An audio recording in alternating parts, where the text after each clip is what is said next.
ही video शेवटपर्यंत बघा, कारण गौतम बुद्धांच्या नंतर आणि बाबासाहेबांच्या अगोदर आपल्या पूर्वजांनी खूप त्रास सहन केला. ते पाण्यासाठी असो की जगण्यासाठी असो की शिकण्यासाठी असो.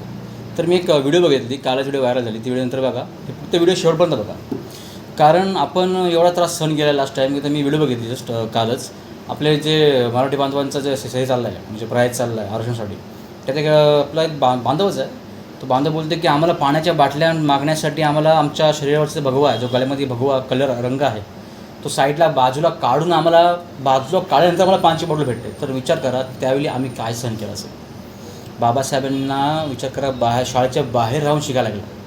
त्यांना पाणी पिण्यासाठी त्यांनी पाण्याचा सत्याग्रह केला, महाडचा 14 तलाचा. तर मला जास्त काय खोल जायचं नाही, फक्त विचार करा की तो आपलाच भाऊ आहे. तो त्रास सहन आता करतो आहे, पण त्यावेळी आमच्या आया बहिणाच्या आबरूला जायच्या. तर विचार करा आणि ती व्हिडिओ नक्कीच बघा. आणि ही व्हिडिओ आवडली तर लाईक कमेंट्स नक्की करा आणि शेअर करा. तुम्हाला जर आवडलं नसेल तर त्यात मला कमेंटमध्ये सांगा की तुम्हाला काय आवडलं आहे. सो जय भीम.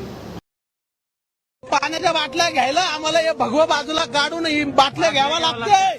काय म्हणता, ही मोठी गोष्ट हो, ही मोठी नाही, गोष्ट आहे. नाही नाही नाही. हे जे उपकरण आहे, हो, हे भगवा बाजूला काढून हे असं हे काढल्यानंतर तुम्हाला म्हणजे पाणी मिळतं. पाण्याची बाटली घ्यायला मिळतंय म्हणजे हे दुर्दैव आहे. नितेश राणेंना आम्हाला हेच सांगायचं, हे हिंदुत्व आहे का तुमचं? अत्यंत अत्यंत अत्यंत महत्वाची गोष्ट म्हणजे या दादांनी सांगितली. जर आपण पाहिलं तर बाबासाहेबांनी स्वतः पाण्यासाठी आंदोलन केलं होतं, परंतु आज जर आपण पाहिलं तर मराठ्यांना पाणी घ्यायला जाताना त्यांचा भगवा रंग, त्यांचा भगवा हा शेला आहे, तो कुठेतरी बाजूला काढावा लागतो.